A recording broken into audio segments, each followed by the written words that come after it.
The Galactic Expedition Corps had mastered faster-than-light travel, terraformed 17 worlds, and created universal translators that could interpret the mating calls of sentient fungi. They had not, apparently, mastered the concept of not being dramatic about everything. Survey Mission 447b was supposed to be routine. The planet designated as Kepler 442b, adjacent but not really, had water, breathable atmosphere for most oxygen-breathing species, and interesting geological formations that made the science types practically vibrate with excitement. It was the kind of world where civilizations sent their second-string exploration teams, the ones who wouldn't cause an interstellar incident if they accidentally insulted a rock formation. The crew was a standard mixed bag of galactic biology. 3 Vexorians, whose crystalline exoskeletons made them look like walking chandeliers with superiority complexes. 2 Quilnari, amphibious beings who could breathe underwater and spent most of their time being smug about it. 1 Theron, a large bear-like creature covered in thermal regulating fur who handled cold temperatures the way most species handled a mild breeze. And then there was Marcus Chen, the human, who had the misfortune of being humanity's representative on a mission where everyone else had some kind of evolutionary party trick.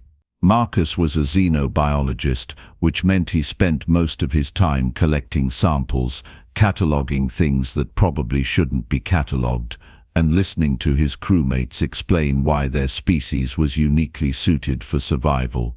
The Vexorians could enter a dormant state for weeks. The Quilnari could filter nutrients from almost any water source. The Theron, whose name was Grolthar, but who Marcus privately called Big Gary, could hibernate through apocalyptic conditions. Humans, well, humans were the galactic equivalent of that friend who shows up to the camping trip with expensive gear they don't know how to use. Sure, they were enthusiastic and had thumbs, but when it came to actual survival adaptations, they were essentially naked apes who got lucky with tool use. The storm warnings came on day 6 of the expedition. The planet's meteorological patterns were more erratic than the Galactic Council's budgeting process, and this particular atmospheric tantrum was classified as catastrophic with a side of absolutely not. The kind of storm that made evacuation protocols look reasonable and cautious instead of cowardly. "We must return to the landing site immediately," announced Vex Kari, the lead Vexorian, her crystalline structure refracting the dying light into prismatic condensation. "The storm will arrive in 4 hours. Atmospheric readings suggest wind speeds exceeding 300 kilometers per hour. The crew had split into 2 survey groups that morning. Marcus had been with Group B, investigating a river system 15 kilometers from base camp. Group A, which included Vex Kari and the other supposedly superior life forms, was already en route to the shelter when they made contact. "We can make it back," Marcus said, checking his equipment.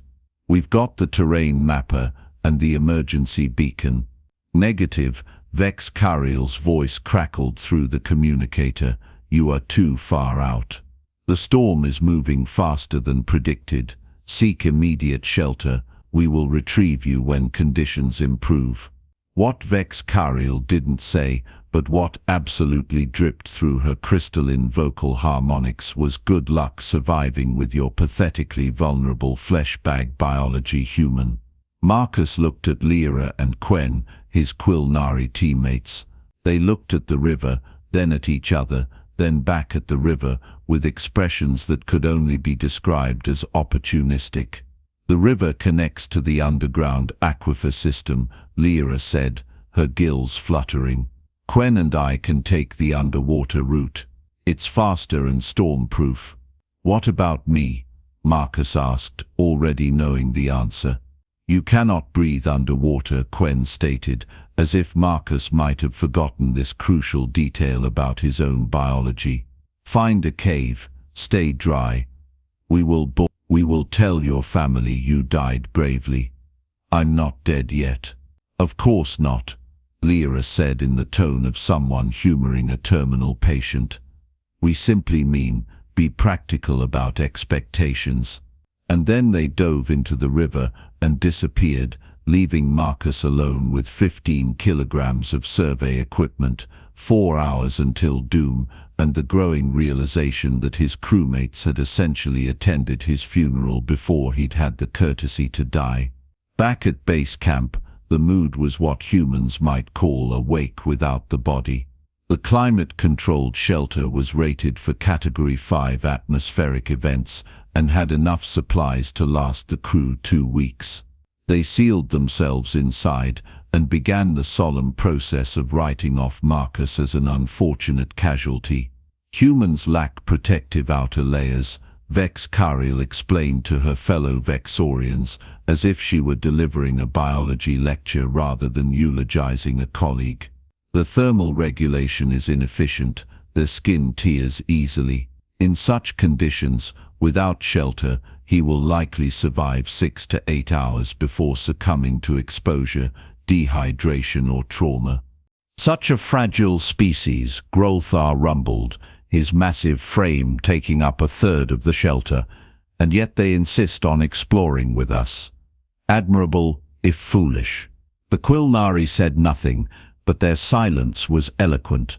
They'd already divided Marcus's ration supplies among themselves. Meanwhile, Marcus was having what could generously be called a different experience. He'd found a cave system within the first hour, tucked into a hillside overlooking the river valley. It wasn't the Ritz, but it was deep enough to protect him from the wind and high enough to avoid flooding. The cave had clearly been used by local fauna at some point, but whatever had lived there previously had moved out, leaving behind only some scattered bones and a vague smell of animal that Marcus's nose identified as definitely not human and probably won't come back during a storm. He set up his emergency beacon on a rock outside the cave, where it would continue transmitting his location. Then he did what humans had done for roughly 200,000 years when faced with inclement weather. He got creative about not dying. The storm hit like a freight train driven by an angry god. Wind screamed through the valley, bending trees into submission and turning rain into horizontal needles of water. Lightning cracked the sky with the frequency of a strobe light at a very aggressive dance club. It was, objectively speaking, absolutely terrible weather for being outside. Marcus was not outside. Marcus was in his cave, watching the storm through the entrance like it was a very intense nature documentary, and taking inventory. He had his survival kit, which included a thermal blanket, water purification tablets, a multi-tool, fire-starting equipment, and 3 days' worth of emergency rations that tasted like compressed sadness. He had his scanner, which was waterproof and could analyze pretty much anything for toxicity. And he had a degree in xeno-biology, which meant he knew exactly which things on this planet would kill him and which things he could eat. The river was churning with displaced fish. Marcus could see them from the cave mouth, various species thrashing in the turbulent water, many being thrown onto the banks by the sheer violence of the current. Some of them were the local equivalent of salmon, running upstream to spawn before the storm had rudely interrupted their plans. They were now beached, flopping in the mud, very confused and very edible. Marcus had tested them for toxicity on day 3 of the survey, compatible protein structures. No dangerous alkaloids, perfectly safe for human consumption, if somewhat bland. He waited for a brief lull in the storm, then sprinted to the riverbank. The fish were everywhere, easy pickings for anyone with opposable thumbs and a willingness to get muddy. He grabbed 6 of the larger specimens, each roughly the size of his forearm, and hauled them back to the cave before the wind could resume its assault. Starting a fire in a cave during a storm is the kind of thing that separates humans from species who'd given up on pyrotechnology in favor of plasma heating. Marcus gathered dry wood from the deeper parts of the cave, arranged it properly, and used his fire starter to create a small, controlled blaze. The smoke vented through natural cracks in the cave ceiling. The warmth was immediate and glorious. He cleaned the fish with his multi-tool, a process that was messy and would have horrified the Vexorians, who absorbed nutrients through osmosis and found the concept of eating flesh barbaric. Too bad the Vexorians weren't here to judge him. Marcus skewered the fish on green sticks and propped them over the fire. The smell of cooking fish filled the cave. It was perhaps the best thing Marcus had ever smelled, which said something about either the quality of the fish or the psychological impact of not dying in a storm while your co-workers wrote you off as dead. He ate 2 fish that night. They were delicious in the way that all food tastes delicious when you're burning calories staying alive. He wrapped the remaining 4 in broad leaves he'd identified as antimicrobial and stored them in the coolest part of the cave. The storm lasted 3 days, not 3 hours. 3 days of apocalyptic weather that made the meteorological predictions look optimistic. The kind of storm that would later be named and studied and used as a cautionary tale about planetary survey protocols.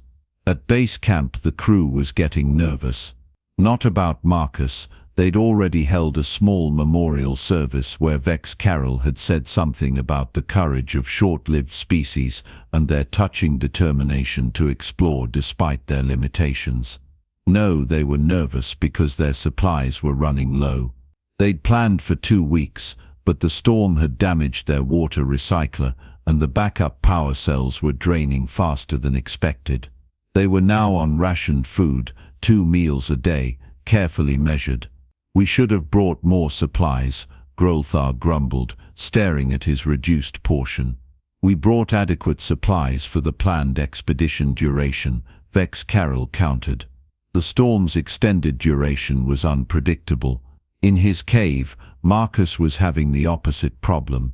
He'd gone fishing again on day 2, during another lull, and caught 8 more fish. He'd also discovered that the local equivalent of deer, panicked by the storm, had taken shelter in a nearby grove.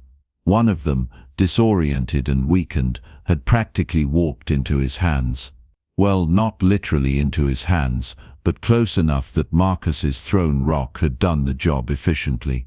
Now he had a genuine problem: too much food and not enough preservation time. The fish would spoil within days. The deer thing was already butchered, the meat cleaned and prepared, but it wouldn't last without proper storage. Marcus knew about smoking meat the way any human knows things passed down through cultural memory and occasional camping trips. You took thin strips of meat, you exposed them to smoke from a controlled fire, you added salt if you had it, and you waited. The smoke and heat would drive out moisture and create an environment where bacteria couldn't thrive. He didn't have salt, but he did have smoke, time, and a strong motivation not to waste food. He built a second, smaller fire at the cave's entrance, using green wood that would produce maximum smoke. He hung strips of meat and fish on a rack he'd constructed from branches. The smoke billowed through the cave, making his eyes water and his clothes smell like a campfire, but the meat slowly transformed from red and white to brown and preserved. By day 4, when the storm finally broke, Marcus had approximately 15 kilograms of smoked fish and dried meat, stored in leaves and arranged in his cave like a post-apocalyptic delicatessen.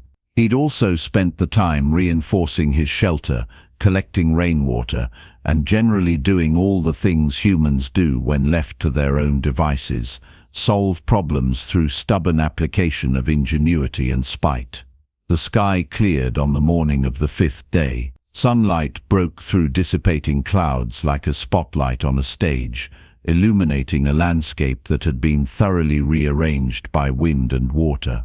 Trees were down, the river had changed course slightly, and everything was covered in a layer of mud and debris that would take weeks to clean. At base camp, the crew emerged from their shelter like survivors of a siege. which, technically they were. They'd run out of food that morning. The last rations had been consumed at breakfast, divided carefully among the 6 remaining crew members. They were hungry, tired, and trying very hard not to admit they were in trouble. "We should check for Chen's remains," Vex Carroll announced. "Standard protocol requires recovery when possible." "You mean his bones?" Lyra said quietly. "There won't be much else." They trudged toward Marcus's last known location, following the beacon signal that had, remarkably, continued transmitting throughout the storm. The mood was somber. Grolthar carried a recovery container. Quen had prepared a sample kit for whatever might be left. They found the cave around midday. The beacon was still blinking away on its rock, cheerfully announcing Marcus's location to anyone who cared to look. The cave entrance was visible from the valley, smoke-stained and surrounded by fish bones and the remnants of Marcus's preservation work. "Is that smoke residue?" Vex Carroll's prismatic structure refracted confusion in multiple colors. They approached cautiously, half expecting to find Marcus's corpse arranged in some tragic final pose. Instead, they found Marcus sitting at the cave entrance, very much alive, working on expanding his smoking rack, because he'd caught 4 more fish that morning and needed somewhere to put them. "Oh hey guys," Marcus said, looking up from his work. "Storm finally cleared, huh? I was starting to think it would last a week." The silence that followed was the kind of silence that happens when every assumption you've made is revealed to be catastrophically wrong. It was the silence of civilizations realizing their maps were drawn upside down. It was the silence of supreme embarrassment mixed with genuine shock. "You are alive," Vex Carroll managed. "Yeah, turns out caves are pretty good for not dying," Marcus said. "Come on in. I've got food if you're hungry. Fair warning, everything tastes like smoke, but it's protein." They entered the cave like pilgrims entering a shrine, except the shrine smelled like fish and wood smoke, and contained enough preserved meat to feed a small army. Marcus had arranged his supplies with the casual efficiency of someone who'd had nothing but time and survival instinct. Smoked fish hung from lines. Dried meat was stacked in neat piles. He'd even collected herbs that he'd identified as edible and used them as seasoning. "You preserved food," Quen said, her gills fluttering in astonishment. "Well, yeah, had a lot of fish and nowhere to keep them fresh." Smoking seemed like the obvious solution. Marcus handed Grolthar a strip of dried meat.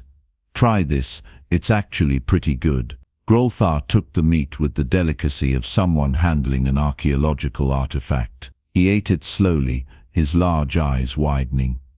"This is well prepared. How did you survive the storm?" Lyra demanded. "You have no protective adaptations, no thermal regulation." "No, I had a cave and fire," Marcus interrupted. "Turns out that's most of what you need. That, and not panicking." He gestured to his stockpile. "I've got enough here to feed all of us for at least a week, maybe more if we're careful. How are your supplies?" The silence that followed was even more profound than the first one. "We are somewhat depleted," Vex Carroll admitted, her crystalline structure dimming in what might have been shame. Marcus blinked. "Wait, you ran out of food. You had the shelter and the supply depot." "The storm lasted longer than anticipated. Our water recycler was damaged. We had to ration." "Okay, so let me get this straight," Marcus said, and there was definitely laughter in his voice now. The kind of laughter that comes from realizing the universe has a sense of irony. "You guys went back to the climate-controlled shelter with all the supplies and still almost starved, while I was out here in a cave and ended up with a surplus." Nobody answered. The answer was self-evident and humiliating. Right then, Marcus stood up, brushing fish scales off his pants. "Let's get this food back to base. You all look like you could use a meal that doesn't come in a ration pack." They carried the smoked fish and dried meat back to base camp in complete silence, a procession of supposedly superior species being fed by the allegedly fragile human they'd left for dead. Marcus whistled as he walked, occasionally commenting on how the storm had changed the landscape, completely oblivious to or deliberately ignoring the existential crisis he was causing his crewmates. Back at base, Marcus laid out the food like he was hosting a barbecue rather than saving his crew from hunger. Okay, so the fish is pretty mild, good for breakfast. The meat is richer, better for main meals. I tried to vary the smoking times, so some pieces are more jerky-like and others are softer. Everything's been tested for toxins, so we're good on that front. They ate like people who'd been rationing food for days and had suddenly discovered abundance. Vex Carroll, who claimed to find consuming flesh barbaric, ate 3 pieces of fish. Grolthar went through half a kilogram of dried meat and asked if there was more. The Quilnari, who could supposedly filter nutrients from water, discovered that smoked fish was substantially more satisfying than whatever microscopic proteins they'd been filtering from their drinking supply. This is adequate, Vex Carroll said eventually, which in Vexorian translated to "This is the best thing I've eaten in a week, and I'm furious about it." "Glad you like it," Marcus said. "There's plenty more. I set up some smoking racks near the river. Figured we might as well preserve whatever we catch while we're here. No point letting protein go to waste." Over the following days, something shifted in the crew's dynamic. The Vexorians stopped making comments about human fragility. The Quilnari stopped assuming they were the only ones who could work with aquatic resources. Grolthar started asking Marcus questions about human survival techniques. Genuine questions without the undertone of condescension that had colored all their previous conversations. Marcus taught them how to smoke meat, not because they needed to learn, but because they asked. He showed them which local plants were edible, which ones were medicinal, and which ones would cause intestinal distress that would make you wish for death. He explained fire building, shelter construction, and water purification through boiling. All techniques that were ancient on Earth, but apparently revolutionary to species who'd replaced survival skills with technology generations ago. "Your species preserved this knowledge," Vex Carroll observed one evening, watching Marcus prepare another batch of fish. "Despite having advanced technology." "Well, yeah," Marcus said. "Technology fails. It breaks, runs out of power, gets lost. But knowing how to find food and make shelter, that's portable, that's reliable. That's the difference between dying and eating smoked fish in a cave while a storm tries to kill you." Vex Carroll's crystalline structure reflected the firelight in patterns that might have been thoughtful or might have been indigestion from all the fish. "We have perhaps placed too much faith in our adaptations and too little in our adaptability." "Maybe," Marcus agreed. "Or maybe you just needed a reminder that survival isn't about what evolution gave you. It's about what you do with what you've got." The mission eventually ended. They packed up the base camp, loaded their samples, and prepared for extraction. Marcus spent the last day teaching Quen how to identify fish species by their behavior, a skill she claimed she'd never need, but practiced with suspicious dedication. The extraction shuttle arrived to find the entire crew healthy, well-fed, and carrying approximately 40 kilograms of preserved food that had not been part of their original supply manifest. The pilot, a veteran of 100 survey missions, took one look at their stockpile and radioed back to the main ship with confusion. "Mission 447B. Your overweight limit for personal supplies. Explain the excess provisions." "Survival supplies," Vex Carroll responded. "Preserved through traditional human techniques. Required for mission completion." Traditional human techniques. The pilot's confusion was audible even through the static. "Aren't humans the species without environmental adaptations?" Marcus grinned. "That's right. We just make do with stubbornness and fire." The report filed after Mission 447B became required reading for Galactic Expedition Corps training. Not the scientific data, though that was valuable. Not the geological surveys, though those were thorough. No, everyone read the incident report, where an entire survey crew assumed their human member would die in a storm, and then got saved by his stockpile of smoked fish and dried meat. Humanity's reputation in the exploration community shifted after that. They were no longer seen as the species without advantages, the ones who showed up with good intentions and poor survival odds.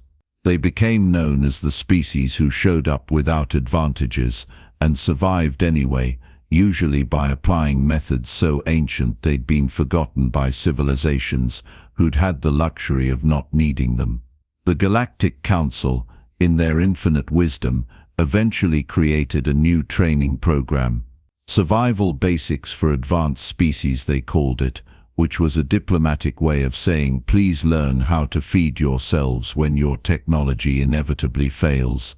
Marcus was asked to consult. He taught them about fire, shelter, food preservation, and the apparently revolutionary concept of using local resources instead of waiting for rescue.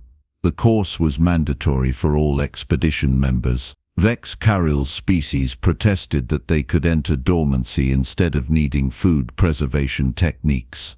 Marcus pointed out that dormancy didn't help you feed your teammates or contribute to group survival. They took the course. The Quilnari argued they could filter nutrients from water and didn't need to learn fishing. Marcus demonstrated that having a backup food source meant not depleting your primary food source. They took the course. Groltha's species insisted their hibernation abilities made survival training redundant. Marcus asked what they'd do if they needed to stay awake during an emergency.